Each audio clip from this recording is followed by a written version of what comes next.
You hear that? That's hope coming through for the Pelicans, as in their win against the Charlotte Hornets, they may have found a way to score points without Zion Williamson. I'll spoil it for you. It's using Brandon Ingram properly. It's a Friday episode of Locked On Pelicans. Let's go.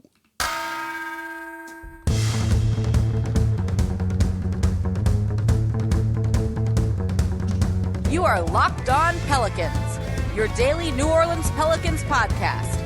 Part of the Locked On Podcast Network, your team every day. Welcome to another edition of Locked On Pelicans, the daily podcast covering your favorite team, the New Orleans Pelicans and NBA, part of the Locked On Podcast Network, your team every day, available wherever you get your podcasts and available on YouTube. I'm your host, Pelicans Insider, credential member of the media, Jake Madison, at NOLAJake on Twitter, here with y'all on this Friday, final show of the week, and we get to do it after a win. The Pelicans beating the Charlotte Hornets 115-96, really taking command of this game and just kind of holding it all the way through for the most part. And that's a 3-game winning streak for the Pelicans now as they go on a tough 4-game road trip. We'll talk about that road trip in the second segment, but we're going to look at what we saw from this team offensively. That's a continuation of what we've seen from the past couple of games too. Yes, you have Brandon Ingram with a triple-double, but that didn't come by accident. You're seeing growth of this team. It's a little late to figure some things out, but better they figure it out now than never. And let's break all of that down over the first 2 segments of today's show. And of course, today's show is brought to you by FanDuel Sportsbook, official sports betting partner of Locked On. Make every moment more. Visit FanDuel.com/LockedOn today to get started. And also, thank you for making Locked On Pelicans your first listen today and every day. I have so much fun doing the show, and I just really appreciate you all being here with me.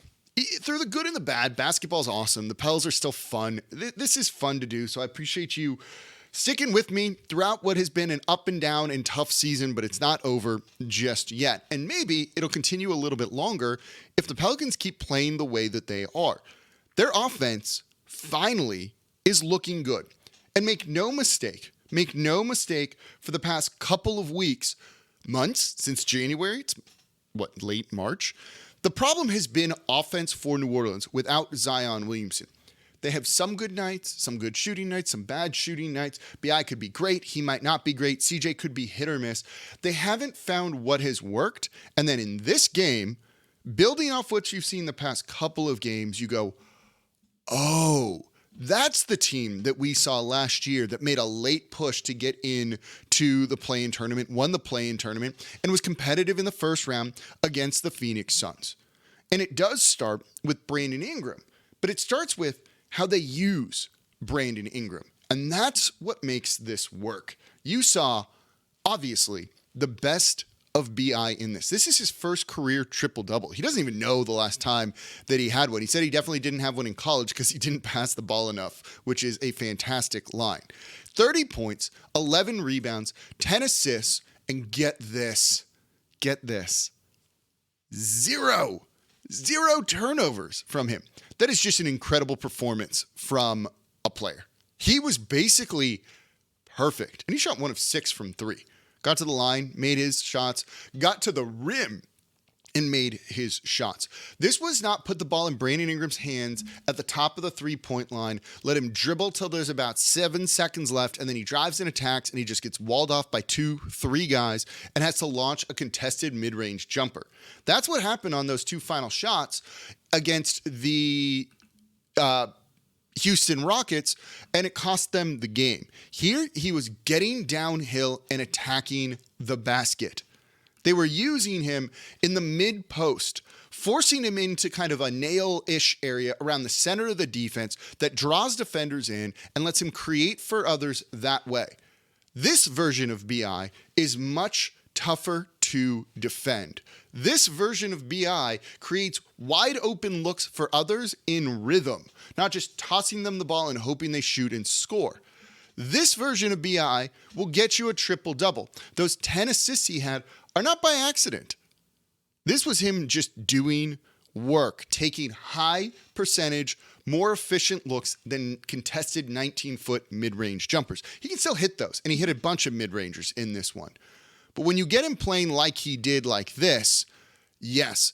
He only took 4 total shots outside of the paint and inside the three-point line, that kind of no man's land. Took 4. Now, he went 1 of 3 during there, but instead he tried to get into short mid-rangers, get to the rim. That's how you turn this offense around. And it led to a balanced scoring output. Valanciunas with 20 points. Naji Marshall, 16. CJ McCollum, 20. Trey Murphy, 19. That's 6 total guys in double figures when it comes to scoring in this game. Pelicans haven't had performances like that in a while, but it starts when you have a well-designed offense that can get you good quality looks. I don't know whether that was BI just deciding to come out with a different mentality, whether that was the coaching staff really wanting to get him going and kind of putting in some new things to create better looks for others, or a combination of both, the front office. I don't care. Whoever figured this out, give them some raise right now. This was exactly what the Pelicans needed. This was exactly what this Pelicans team needed to do. And this version of the Pelicans makes you think they can get into the postseason. It's still more likely that they don't than they do. I talked to someone today and I said it's maybe 50-50. If you're looking for like high-end odds for the Pelicans to get into the postseason, just the play-in tournament given where they are. But they also can make a move to get even higher than that. It's going to go down to the wire. And if you have the Pelicans playing like this, and they're tied with the Lakers and the Dallas Mavericks for 9th right now, Dallas has the tiebreakers there. But right now, they're only a half game back of the 7th seed. They're a game and a half back of 6. If you do well on this road trip, and it's going to be easier said than done, and we'll talk about that in the 3rd segment of today's show, you can really get in. And you look at this kind of game, and you look at the past 3, the 3-game winning streak that the Pelicans are on, you go, okay, I can see the genesis of something good.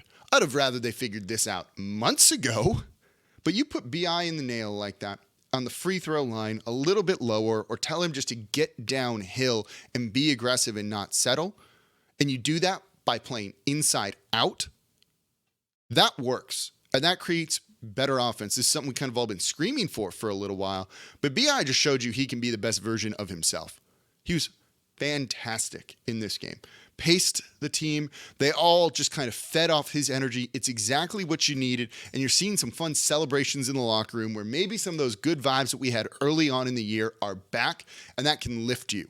And you're going to need that on this 4-game road trip. We're going to see. It's going to come down to the wire.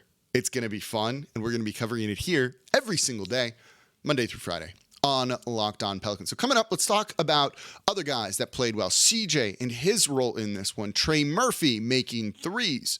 Jonas Valanciunas almost having a 20-20 game. And of course, you had Naji Marshall just do some insane work in this game. And I'll explain how those guys were able to get open and do their things. Let's talk about that coming up here next in today's episode of Locked On Pelicans. Before we do that, though, today's episode of Locked On Pelicans is brought to you by the all-new, all-electric 2023 Nissan Arya. The most electric player of the week, brought to you by the 2023 Nissan Arya. It's Brandon Ingram, triple-double. Yeah, you get that. Again, being fierce, driving to the basket, throwing it down when he needed to. There was a lot of power behind some of those moves. There's the elegance in the passing and the dishing of assists. And that's exactly like the all-new 2023 Nissan Arya, which packs pin-to-your-seat power and premium intelligence all in one EV. The all-new, all-electric 2023 Nissan Arya, the EV for people who love to drive. Shop now at nissanusa.com. And thank you for making Locked On Pelicans your first listen today and every day. We're here Monday through Friday for you, all breaking down everything you want to know about this Pelicans team, the good, the bad, and what it's going to look like over these now final 9 games of the regular season. It's basically just like 9 play-in tournament games. My mic is doing some weird things. There we go. 9 play-in tournament games the remainder of the way. This is going to be fun, good or bad, if they get in or not. Meaningful basketball down the stretch is awesome.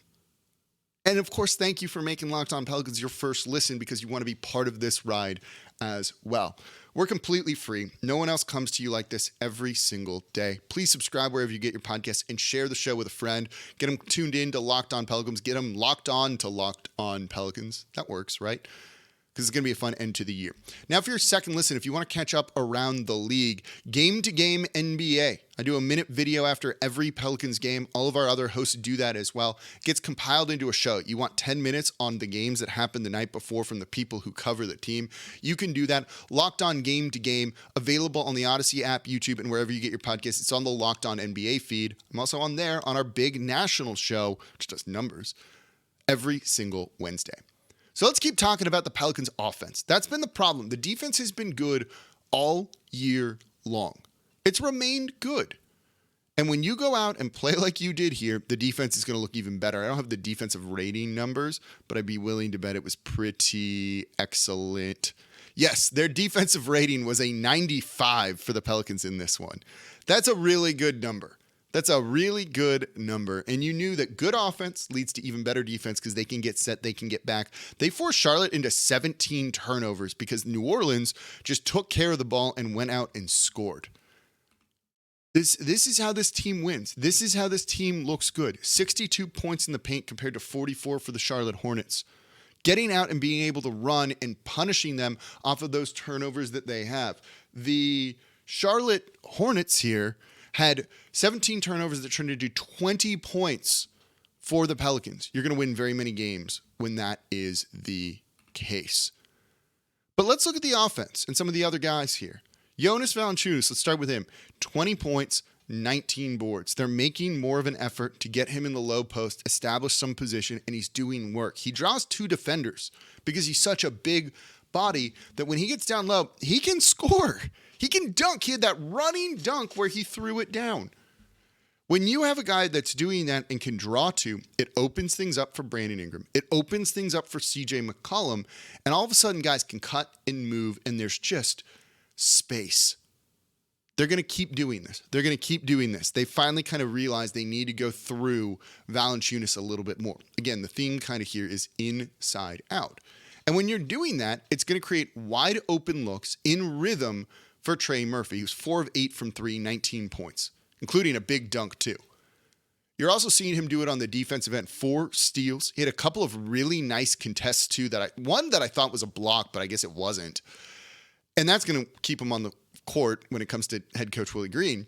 But when you get him those kind of shots in rhythm, he's going to knock them down. He is an elite 3-point shooter. He's got great size.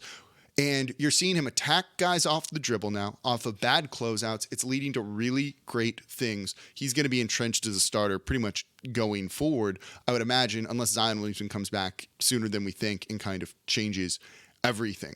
But you're getting him good looks. It's not just toss him the ball and, okay, I'll just take a 30-footer because no one's going to move and there's no space for me to do anything else. He's getting quality looks that he's draining in rhythm by playing inside out, and it's just good shots, good looks for him and what this team is trying to do. And that's what you want from him. He spaces the court big time for this Pelicans team. You saw fewer double teams getting thrown at Brandon Ingram when he would drive because actually other guys were being a threat in this one, and that's a really important thing. And by playing inside out, you make these guys threats. Trey Murphy, more of a threat. Jonas Valanciunas needs to be a threat going inside out, and that's how it happens. And then you have CJ McCollum, 19 shots, 20 points, but chipping in, and he had the highest individual plus minus of anybody on this team. 3 of 8 from 3, which will definitely work. Using him off ball. No turnovers for him either in this game. Just taking it out of his hands, letting him work off ball. And that's the way to use him. He's just not a point guard. And I get the idea and makes sense in theory. And I think he wants to kind of show he can run a team. But it just works better when you're letting him kind of be himself and do what he did playing next to Damian Lillard and kind of thriving off of that. You saw B.I. bringing the ball up. You saw Naji Marshall bring the ball up too. And it just allows CJ to be CJ and do his thing and don't force it. 0 turnovers. He doesn't need to be the most efficient scorer. He can be. He doesn't need to be when you have Brandon Ingram doing that and these guys not turning the ball over. So the way they're playing frees him up to work off ball a little bit more and then just be a threat. And then you have Naji Marshall off the bench just bringing some energy. And this dude, the past couple of games, the other game on Tuesday against the San Antonio Spurs, he looked like Magic Johnson, man, just making some fun passes, these lobs, these kind of cradles and behind the back things that he was trying with like the razzle dazzle out there. And in this one, this dude scored 16 points on 6 of 10 shooting with just some ridiculous finishes at the rim. Willie Green called his layup package exotic. The spin, the English on the ball that he was putting in, attacking the basket, getting contact and going to the line. He shot the second most free throw attempts on the team in this one.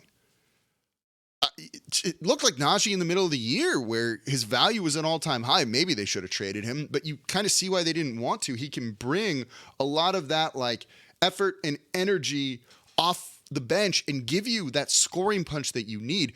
Dude, Kyrie Irving, I think, is one of the best finishers at the rim in the league, maybe up there in league history. And I'm not saying Naji Marshall looked like him there, but you saw some of those moves where you're like, whoa, what? There are a couple layups he did where any other game with any other player, role player, I'd be like, what are you doing? What are you doing? Don't do that. Don't do that. Don't do that. Naji at one point, it was in the third or the fourth quarter, goes down and kind of does this kind of crazy thing. And I like, yeah, just do it, man. I trust you tonight. It's working for you. Getting that kind of production off the bench is something the Pelicans need. They need guys to step up because you're not going to get Jose Alvarado from that either. And Naji also can run the offense a little bit. 3 assists for him on the night. You saw him handling the ball, bring it up, pairing him alongside CJ McCollum and letting CJ work off ball. You're seeing the genesis of what the Pelicans should be doing, what worked for them to end last season that got them into the play-in tournament and kind of overachieve from where we thought they could do it. And they're going to be looking to do that all yet again. And you're finally starting to see things come together. That is 3-4, kind of 3.5, if you don't count the fourth quarter, that first Houston game, that they have really put it together like this. And it's working. But they're going to be tested coming up here. This next 4-game road trip they have is rough. Let's look at that. That's one thing to do it against tanking teams. It's another thing to do it against good teams. That's what we're going to be looking at coming up here next in today's episode of Locked On Pelicans. Before we do that, though, today's episode of Locked On Pelicans is brought to you by Ibotta. Groceries, school shopping, and getting a little something for yourself. You know you're already doing it, so why not get cash back for it with Ibotta?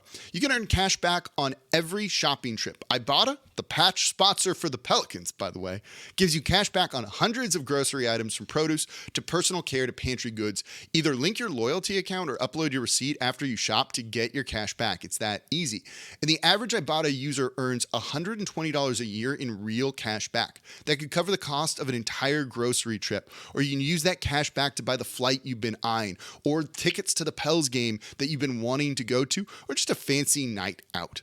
Ibotta gives you real cash back, not points. Other apps give you points that don't amount to much, but with Ibotta, you get cash back, real cash back that you can put into your bank account, PayPal, or gift cards. And you can earn cash back on hundreds of online brands and retailers too when you start with Ibotta, including Lowe's, I spent a lot of money there, Macy's, Sephora, Best Buy, and more. And right now, Ibotta is offering our listeners $5 just for trying Ibotta when using the promo code LOCKED when you register. Just go to the App Store or Google Play, download the free Ibotta app, and use code LOCKED. That's Ibotta, IBOTTA, in the Google Play or App Store, and use code LOCKED. And thank you for making Locked On Pelicans your first listen today and every day. We're here Monday through Friday for y'all. No one else coming to you like this. Subscribe. Tell a friend about the show. If you really want to support the channel, comment down below on YouTube. It's the number one thing you can do. And if you're planning on going to the Pels 12th anniversary party at Mid-City Yacht Club this Saturday, 9:30 p.m. tip. It's late, but get there early because it's a lot of fun. They're going to be doing the Pelicans pregame show live. It's going to be a lot of fun there. I'm planning on going. Party starts at 8, Mid-City Yacht Club.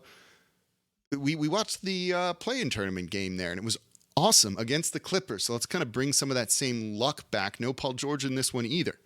And this road trip, by the way, that starts with the Clippers is tough. These next 4 games could define the season too. Way I've been describing it is the Pelicans they're in the play-in tournament already. They have 9 play-in tournament games before they get to the play-in tournament. That's how it's going to be. Every game matters at this point in the season.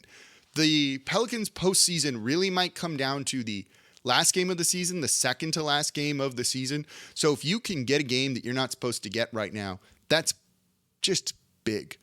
You play the Clippers Saturday night and then a back-to-back with Portland and the Golden State Warriors. Should be Portland, even on the road on Monday. And then Tuesday, the Golden State Warriors, they're good at home, but are they going to rest guys? What are they going to look like? It could be winnable for the Pelicans. And then you wrap up that road trip with a tough game at Denver, but a team that they've played pretty well so far this year. So I'm confident, I'm excited that they could do really well in this. If you can go 2-2 on this, that's a win for the Pelicans, I think, and they'll take that. Yet ideally like 3-1, 4-0, certainly, of course. 2-2 wouldn't be bad because you then get 4 more home games where the Pelicans have, for the most part, held serve. But let's see if they're able to kind of keep doing the things that they're doing against good and better teams. It's one thing to do it against the Houston Rockets, the San Antonio Spurs, and the Charlotte Hornets. Those teams aren't going anywhere. They're tanking. Yeah, they're going to still try and play hard. Don't get me wrong. You don't want to take those teams for granted or overlook them. But those aren't teams that are truly competing that you're scared of. Pelicans were 13.5-point favorites over the Spurs. They were 7, something like that, point favorites over the Charlotte Hornets. Let's see it when you're an underdog and finally put it all together. There's a little bit of hope here. There's a little bit of light at the end of the tunnel, but you need to do it consistently.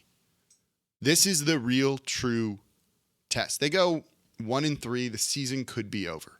0-4, it probably is going to do it. And you're really going to be relying on other people. The Pelicans do not totally control their own destiny right now. Unless they win out, in which case, good job, and you probably do. But we know that's not a realistic thing.